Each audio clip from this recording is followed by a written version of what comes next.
रात के 10 बज रहे थे। हर ओर सन्नाटा था, लेकिन रात के इस सन्नाटे में गर्ल्स हॉस्टल से एक लड़की बाहर निकलती है। उसके सैंडल की खटखट की आवाज से वो सन्नाटा टूटता है। बाहर उसके इंतजार में एक आदमी अपनी बड़ी और लंबी सी कार में बैठा हुआ है। वो उसकी कार के पास जाती है और उसके शीशे पर नॉक करती है। शीशा खुलता है। लड़की अंदर बैठे शख्स से पूछती है, दिवाकर मित्तल? अंदर बैठा आदमी सहमति में अपना सिर हिलाता है। फिर वो लड़की, जिसका नाम शोभा था, वो उसकी गाड़ी में उसकी बगल वाली सीट पर बैठ जाती है।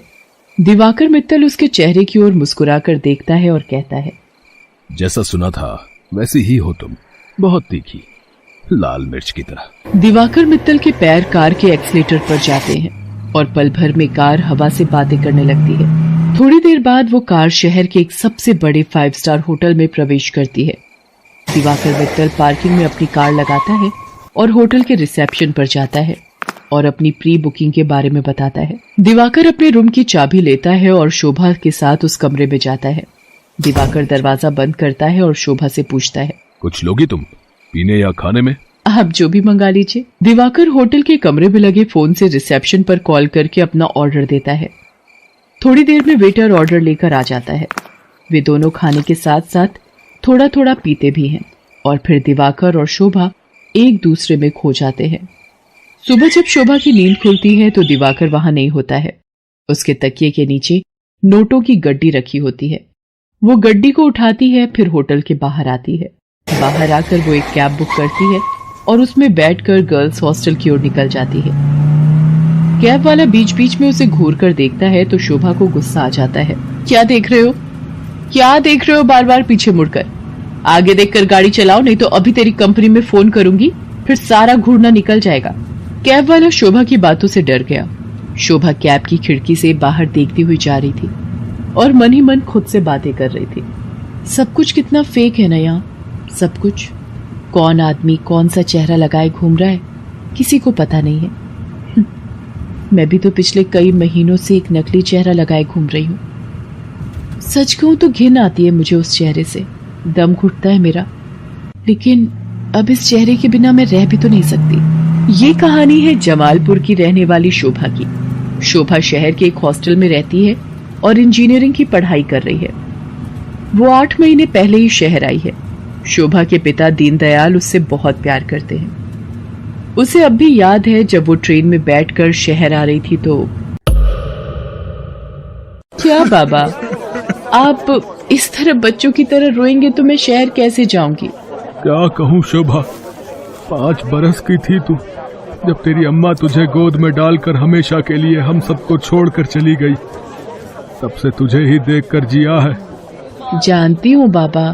सोचा था कि एक बार ही तुझे विदा करूंगा जब तेरी शादी होगी, लेकिन शादी के पहले ही। ये कहकर दीनदयाल शोभा को गले लगाकर फिर से फूट फूट कर रोने लगा। ठीक है बाबा, मैं नहीं जाती हूँ शहर, यही रहती हूँ आपके पास। लेकिन आप ही तो हमेशा जिद करते हैं कि तुम्हें खूब पढ़ना है, बहुत बड़ा आदमी बनना है। अब आगे की पढ़ाई गांव में तो नहीं हो सकती, तभी तो मैं शहर जा रही हूँ। ठीक है, मैं ट्रेन से उतर जाती हूँ। उसी समय ट्रेन की सीटी बजी। दीनदयाल जल्दी से ट्रेन से उतरा। ट्रेन ने कुछ ही देर में रफ्तार पकड़ ली। शोभा ट्रेन से आगे निकलती गई और दीनदयाल पीछे छूटता गया। शहर में शोभा गर्ल्स हॉस्टल में रहने लगी और अपनी पढ़ाई करने लगी। उसकी रूम पार्टनर थी रेखा। रेखा का बैकग्राउंड भी शोभा की तरह ही था। उसके पिता नहीं थे। उसकी माँ दूसरों के खेतों में काम करती थी। बहुत कठिनाई से गुजर बसर होता था। एक दिन की बात है, शोभा कमरे की सफाई कर रही थी तो उसे रेखा के तकिए के नीचे से नोटों की गड्डी मिली। इतने सारे पैसे, ये यहाँ कैसे आए? रेखा उस समय नहा रही थी। जब वो नहाकर बाहर आई तो शोभा ने उससे पैसों के बारे में पूछा, लेकिन रेखा ने उसकी बात का सही सही कोई जवाब नहीं दिया। आश्चर्य तो हुआ क्योंकि वे दोनों अच्छे दोस्त थे। कुछ बात तो है जो रेखा मुझसे छिपा रही है, लेकिन क्या? शोभा ने एक बात और नोटिस किया कि हफ्ते में 3-4 दिन रेखा रात को कहीं चली जाती थी और सुबह वापस आती थी। उसने इस बारे में भी रेखा से पूछा तो तू भी बिना मतलब जासूसी करती रहती है, तू अपने काम से काम रखना।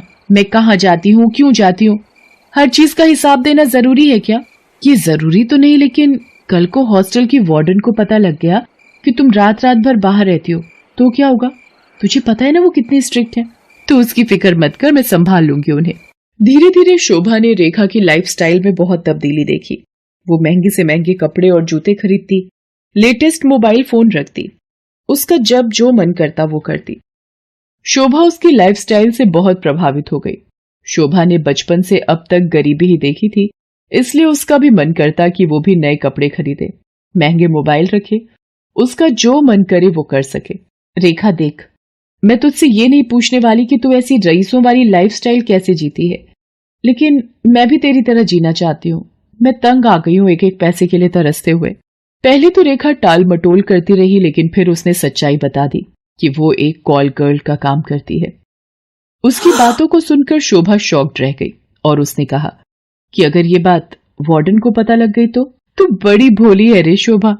हॉस्टल की वार्डन को सब पता है, वही तो हमें दबाव डालकर भेजती है लोगों के पास। वार्डन की सारी सच्चाई जानकर शोभा एक बार फिर से चौंक गई।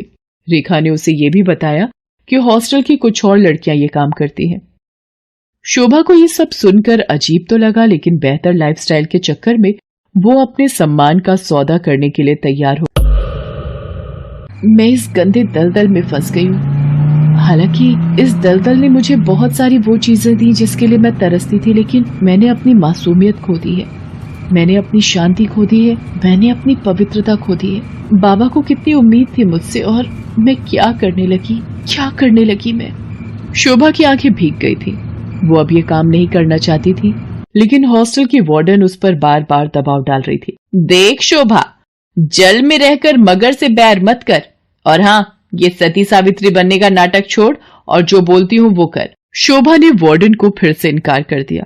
गुस्से में वार्डन ने उससे कहा, देख शोभा, तेरा इनकार तेरे भविष्य के सारे रास्ते बंद कर देगा। मेरी एक शिकायत पर कॉलेज से भी तुझे निकाल दिया जाएगा, और तुझे मैं इतना बदनाम करवा दूंगी कि इस शहर तो क्या, तू कहीं भी किसी को मुंह दिखाने के लायक नहीं रहेगी। शोभा उस रात हॉस्टल से निकली तो जरूर, लेकिन उसने कुछ तय कर लिया था।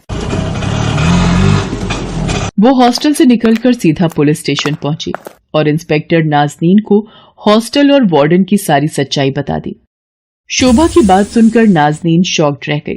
शर्म आ रही है मुझे तुम पर और उन सभी लड़कियों पर जो अच्छी लाइफस्टाइल के चक्कर में शॉर्टकट अपनाती हैं और अपने सम्मान का सौदा करती हैं, और तुम जैसे मासूम लोगों का फायदा तुम्हारी वार्डन जैसे लोग उठाते हैं। मुझसे बहुत बड़ी गलती हो गई इंस्पेक्टर नाज़नीन। मुझे खुशी है कि तुम्हें अपनी गलती का एहसास तो हुआ, लेकिन ये गलती कोई और ना करे और तुम्हारी वार्डन किसी और का फायदा ना उठाए।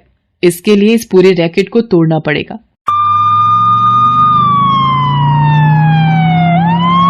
इंस्पेक्टर नाज़नीन ने वार्डन को गिरफ्तार कर लिया और उसे जेल भेज दिया। जिस वार्डन पर लड़कियों की सुरक्षा की जिम्मेदारी थी, वो उनका सौदा करने लगी थी। इस बात को सुनकर पूरा शहर सन रह गया। आज शोभा इंजीनियरिंग के लास्ट ईयर में है और वो बहुत ही मेहनत से अपनी पढ़ाई कर रही है। आखिर उसे अपने बाबा का सपना जो पूरा करना है,